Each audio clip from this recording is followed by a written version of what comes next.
Welcome to the Critic Up Show on Creativity and You. I'm your host, Uche Teresa Izuko. Today's guest comes to us from Florida, USA. Ed's passion for writing started early when he began writing copy for his full-service Boston-based advertising agency. After a long business career, Ed has redirected his efforts to writing full-time. Ed won the 2019 International Book Awards Best Novella for his book titled The Great Mongolian Bowling League of the United States of America. Edward, you are welcome to the show. Welcome. Thank you, Teresa. Good morning. Yeah, I'm glad we can do this today, and we are proud to be part of your story today. We have lots of things to talk about, so I hope you're ready. Get to it. Very good. You have written articles and blogs for the largest state retailers association in the country, as well as many trade publications. How has all these helped to guide you towards a deeper level in embracing your passion and goals? Well, it's interesting. I was in business all my life. I was in the furniture business. I was in it nationally. And when you're in business, I think there's two types. You're in sales or you're in marketing, or you're sales and marketing, or you're in accounting and operations. And I was always a sales, marketing, creative person. I could never do the books. I would never be able to balance a deposit at the end of the day. I'd screw it all up, okay? But I was a creative one. Yeah. And I affiliated with the Michigan State Retailers Association, which is the largest retailers association in the country.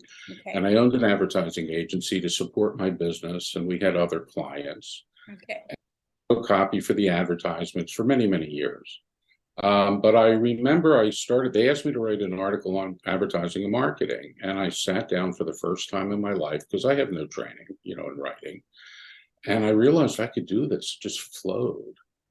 And that's when I started writing. And that's when I realized that I think I had a knack for it. And I think in that process, it really prepared me for becoming a novelist. That was the first. Oh, that's very good because writing already is an adventure. So with advertising and branding and all this fun stuff that, it's all a blend of all the really good things of life right in there. Yeah. So it's good. It's amazing. Yeah. Thank you. Thank you so much for sharing all that with us today. Thank you. Can you tell us a bit more about yourself as an author, especially your book titled Lizard of Transition? I know some good number of emotions was invested in that story. How has creativity helped to give you that remarkable growth as an individual? I wrote that book when my father was dying at 91 years old, and he was in a hospice facility in Naperville, Illinois. And one morning at 3 a.m., I walked into his hospice room, and I heard his voice down the hallway when I was walking in. And when I walked into his room, he was hallucinating. And he was talking to people on the other side, and I watched it. It was absolutely amazing. It was like they were there, and he was there. He was living it. And so I was concerned because he had anxiety and his emotions were up and down, and he was loud and argumentative, and he was talking to these people.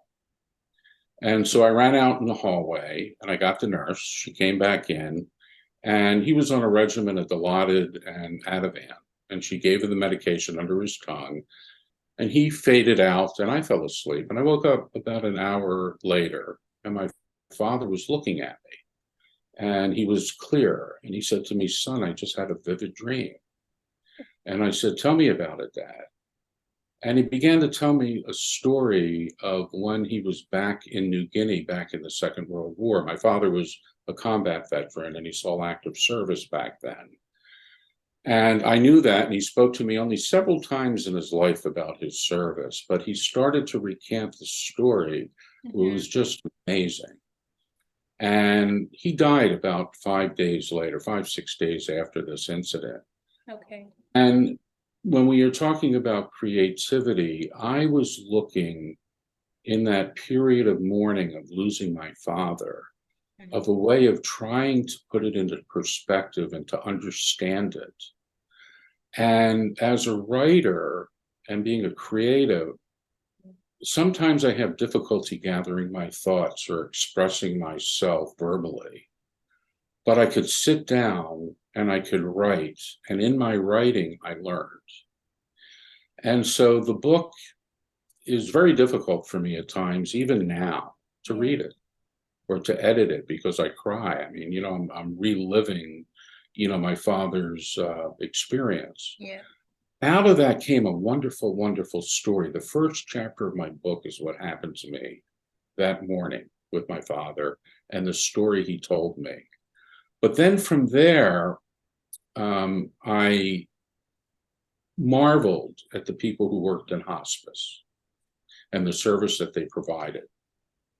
And so the book not only talks about, this character that I developed that is based off my father's experience. Yes. Characters were developed from the people that I met in the hospice facility taking care of them. And so it's a wonderful story. It's a war story because it takes off from there. But that's what basically motivated me to write this book. See, Ed, it's a lot of things going on in my mind right now with that book because I can imagine having that relationship, being there. You saw everything, everything your dad told you, and how emotional you are when it comes to that particular book. It's something that it's remarkable. It's remarkable. And well, when you try reading the book and it makes you cry, that tells me how it's a really good story. It is. It is because not only do you have this strong connection with that story, it's something that you will forever remember for the rest of your life. And it's an amazing experience. And it's something that no one can take away from you because you were right there. Like you were right in the middle of everything. You were right there. It's amazing. It's wonderful. And you did mention that the first chapter, the book contains everything your dad told you. So is it focused on a particular chapter or is it all like scattered inside the book? It flows from there. This is about a 91-year-old World War II veteran who was dying. Yeah. And he murdered a prisoner when he was in the Second World War. That's right. And he he's desperate to tell his son and can murder before he dies. The story is about this family of the soldier in hospice who passes away, who then seeks to reunite the flag with the son of the soldier that his father killed in the Second World War. But, in a way, this book, although fiction, is tied into actual facts, actual things that happen. I mean, the story about my father is just amazing, what he told me that evening. And the struggle of the hospice workers. And, there was a nurse I met in hospice who took care of my father. There were two, actually. One was a Filipino nurse. Okay. He was from the Philippines. And my father loved the Filipinos when he was in the Second World War. And he had reoccurring malaria, and he was taken care of by a Filipino family when he was, dying, basically, on the island. And so it was very poignant that 75 years after the war, that this nurse, she would rub his feet she was unbelievable. And they connected and they started talking. And my dad knew where she lived. They knew the street that she was on. Yeah. And this is before he died, 4 days before he died, that he connected with this Filipino nurse. There was another woman who is in the book who, young, beautiful, but she had dark circles under her eyes. She looked tired and worn. She was in her 30s. And she told me of a story that her 11-year-old daughter passed away of cancer. Oh, no.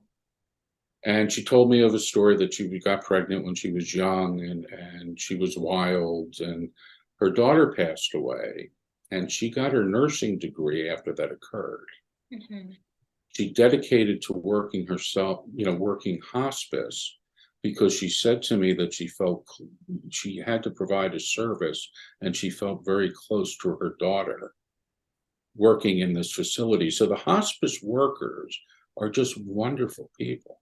And people who have gone through it or death of a parent, they would be interested in this book, you know. Yes, you know what? I think everyone will be interested in reading this book because it's a kind of book that it touches lives. Like the chapters I read from your book, really, it humbled me. So I can imagine it's a book everyone has to read.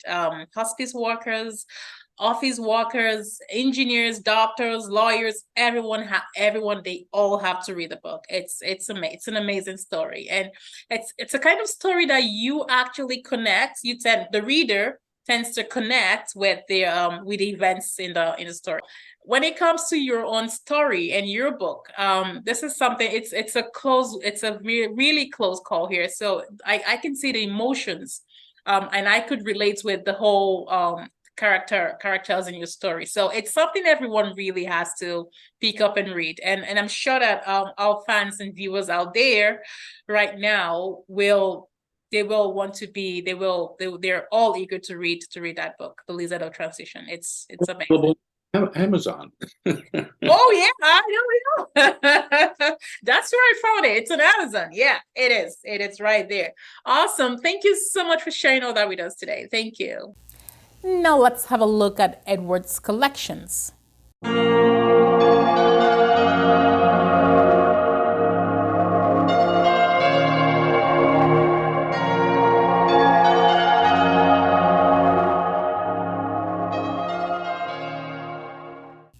We are still on the show Critical of Farside Production, and this is our call-out session on creativity and you. And today we do have a special guest. Edward is our special guest today. And for more videos like this, don't forget to subscribe. And Edward, you're still welcome to the show. Welcome. Your style and approach to creativity is very unique, using creative writing to support branding and advertising campaigns. How has this empowered your literary appreciation and capabilities? Well, advertising and marketing is creative. Yes, for sure. So you're always searching to try and strike the chord of the consuming public. Yeah. And I was in retail all my life, and I have put advertising campaigns where nobody has showed up. You know, I've spent money on television and advertising, in radio and newspaper, and we sent out flyers, and the sale starts on Friday and nobody's there. And you look at yourself, what did I do wrong? No way. You sent a message that sparked the chord of the consuming public. Yeah. So the trick is to really understand human nature and the story. And the one thing we learned in advertising, we used to call it the Simple Truths campaign. People want honesty and integrity in messaging. And what we found in my ad agency when I had it at the time is that we would give direct, honest messages and we would get overwhelming response. So we took many of our campaigns as we would take the owners of businesses and we unscripted television ads. Okay.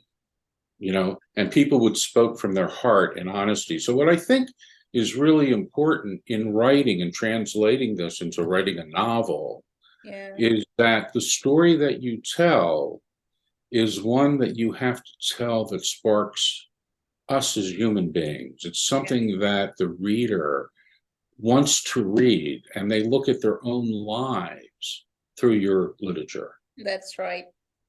And so I think the trick of a good writer is really being human and honest. Yeah. Well, you know what? As an individual, I've always thought that branding, advertising, creativity, writing, they all go hand in hand because, like you said, you would create a promotion, advertising, send out flyers, do the posters and do the marketing, and no one shows up. Yeah. But you only need to, maybe there is something actually missing from it. Maybe you just need to rewrite or reward your campaign, or something really catchy, something really, that will trigger your targeted audience. So I think it's the same thing with writing too. Like, no one wants to read a book that will bore them, or read a book that has a weak plot or a slow climax, or something of that nature. Yeah, so it's really, really important that I do know that writing goes with creativity, branding, advertising. They're all kind of tied in together. We are still on the show Critical of Fast Art Production, and this is our call-out session on creativity and you. And today we do have a special guest.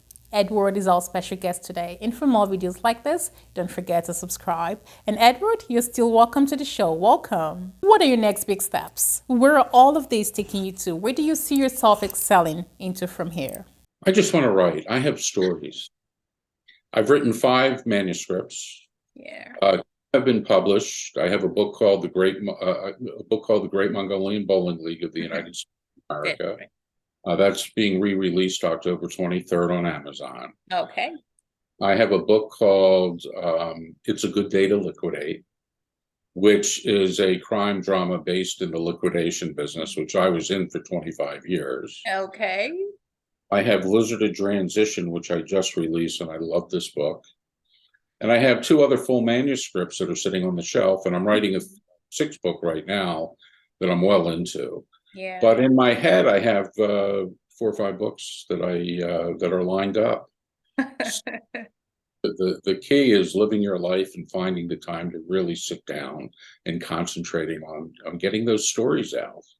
Yeah. And that's my goal. And it's interesting. I'm going to be 66 years old. Okay.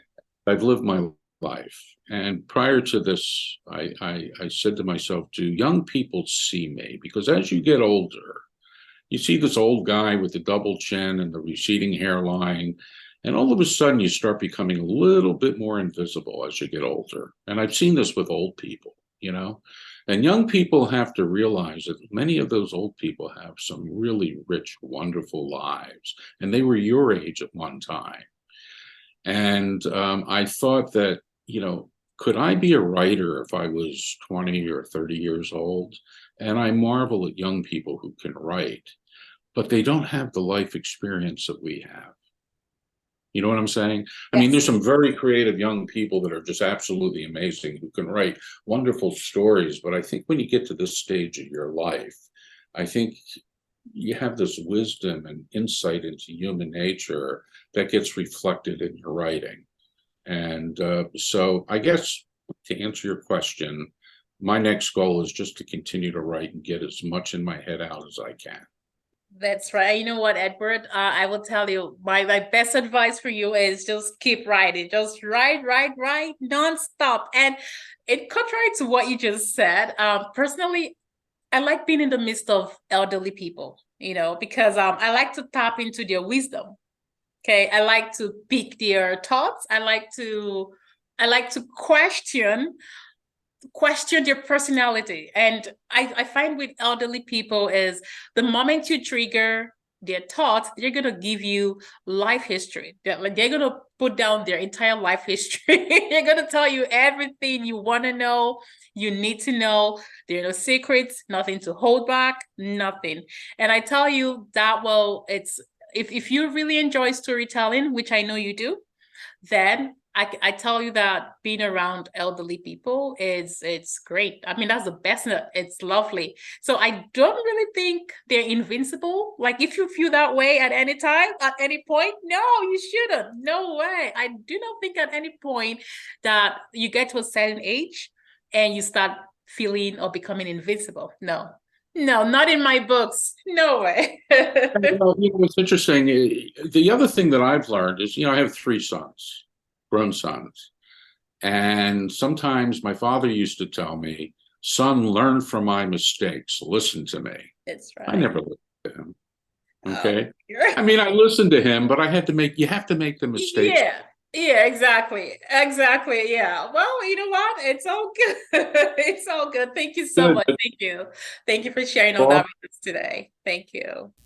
I'm sure a lot of people out there are eager to know more about what you do. How can we reach out to you for collaborations or partnerships? We're all interested in getting to know you more. anybody can contact me on my email address, which is Okay. edwardborowsky@gmail.com. Okay. And you contact me, I will get back to you as soon as I can, which is pretty much right away. And I would love the collaboration. I love talking to people and getting your feedback, particularly on what you thought of my books. And any writers out there, if they have any questions or would like to discuss writing, I'm always open to that.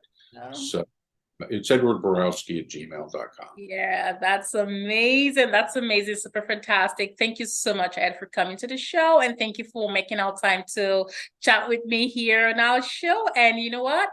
Like you said, you have lots of books way up there. Keep on writing. Bring it all out. Push it all out. Do what you got to do. Get it all out. We want to see everything. We want to draw from your experiences. We want to learn from your knowledge, your insights about life, about everything. Yeah, so thank you so much. And I really wish you all the best in your writing journey. Thank you for having me, Teresa. I appreciate it.